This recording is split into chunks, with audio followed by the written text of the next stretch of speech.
joining me as an expert that I reckon, unlike 99% of them, will speak the frank truth. Former Resources Minister Matt Canavan. Matt, how are you, mate?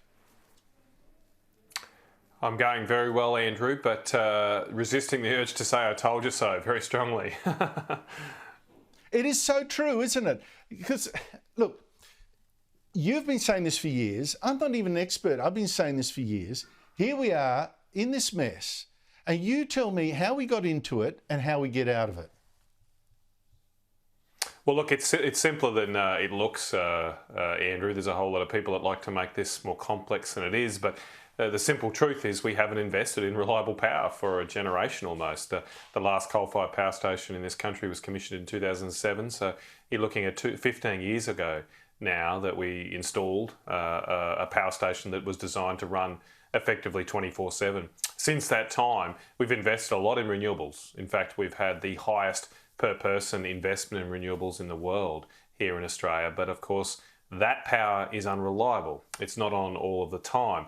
And so we have large parts of our day right now where we just don't have enough power in the system because there hasn't been that investment. Our coal-fired power stations are ageing and are therefore needing more maintenance and go just like an old car that hasn't been to the shop enough. They start breaking down. And so that's at the root cause of all this. We just have not invested enough in reliable power sources like gas, like coal. We thought we could get away with just being weather dependent. But look, I have been banging this drum for some time, as you have, Andrew, and many others, saying, hey, there might be something a bit wrong about this. Don't we need to have power all the time, not just when the sun shines and when the wind blows? But we were all ignored and told we were dinosaurs. We didn't get it with the new transition. But just remember, all your viewers out there, every time you hear this net zero rubbish, every time you hear about going to ESG principles, that just means your power bills will be higher. That's what it means. Well, there are a couple of furphies being trotted out at the moment, Matt.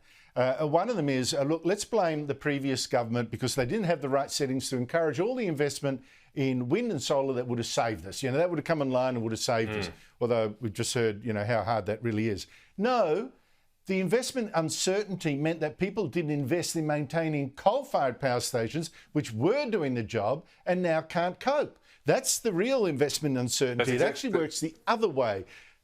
But I want to point out another furphy. I want you to address this one.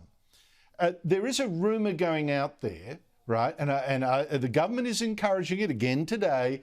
No evidence, but there might be. You tell me that. The reason that we've got such high power prices at the moment is that several coal-fired generators are all offline at the same time, and that bit's true. The government's desperate to get them back to work. The suggestion is maybe this was deliberately timed, all closed down by operators to create a shortage, jack up prices for the gas generators, and make a mozza. Look, I don't think there's a lot of evidence for that, but I mean that to me, even if that were true, it underlines the reason why we should be aiming for energy abundance in this country. When you have a situation where you've got a shortage, an artificially induced one here through government policy settings denying investment in reliable energy, you create the conditions for people to take advantage of a market power situation that they might find themselves in. I don't think that's what's happened here in this case, but there's no doubt some of these big, large companies, of course, would probably treat their grandmother roughly if it meant high profits and high dividends. They're not out for, just don't believe their advertisements. They're not out to save the planet, these guys. But this is the point, that we should create a competitive environment with all the energy we've got, with the coal, with the gas, with the uranium, dare I say it too, Andrew, that we have. We shouldn't have a situation where we've got to rely on just a few energy providers for our power and therefore giving them undue power within the market. That is a consequence of a government policy decision that's been made at state and federal levels. In fairness to the former government, Angus Taylor was trying to get further investment into gas and coal, but he was frustrated every step of the way by the state governments. And where are the state government ministers, Andrew? I hope you've invited Matt Kean on your show this week, because I can't seem to find him. I don't know where he's hidden at the moment. He had a lot to say a few weeks ago about the federal election and certain federal candidates, but he's actually the energy minister for New South Wales and just seems to have disappeared on this issue while we have a massive crisis engulfing the New South Wales energy market. Honestly, Matt, you mentioned uranium, and I notice a lot of commentators are now saying, well, let's get nuclear power then. But the thing about that I resent is that A, it will take a lot of time to get off the ground. You'll get the whole green movement, blah, blah. And it's going to cost more than coal-fired power stations.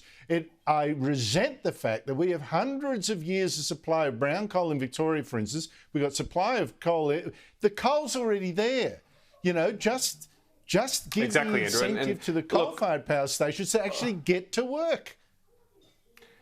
I mean, I'm not against nuclear either. Indeed, I've backed legislation to remove the prohibition, but you're absolutely right, the length of time it would take. And some people are out there saying, oh, well, let's just build these small modular ones. Well, no one's built a small modular plant anywhere. We've got to lose this obsession with power sources that don't exist, right? We seem to be obsessed right now with finding a solution, which no one else has done, whether it be like, where are these hydrogen hubs, Andrew? Remember hydrogen? Remember everyone was talking about it a few months ago? Where's that? There's the hydrogen. Doesn't exist anywhere. Batteries are only used in boutique circumstances, aren't a solution to the whole system. And likewise, guys, small modular reactors are in development stages by companies like Rolls-Royce. They're not ready to go. They're not ready for prime time. We have a crisis now where people will not be able to afford to heat their homes this winter.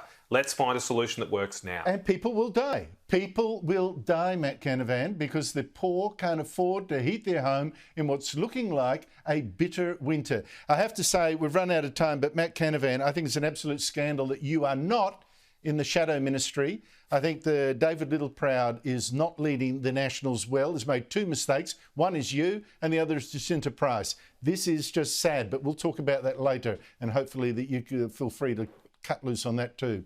Thanks for your time.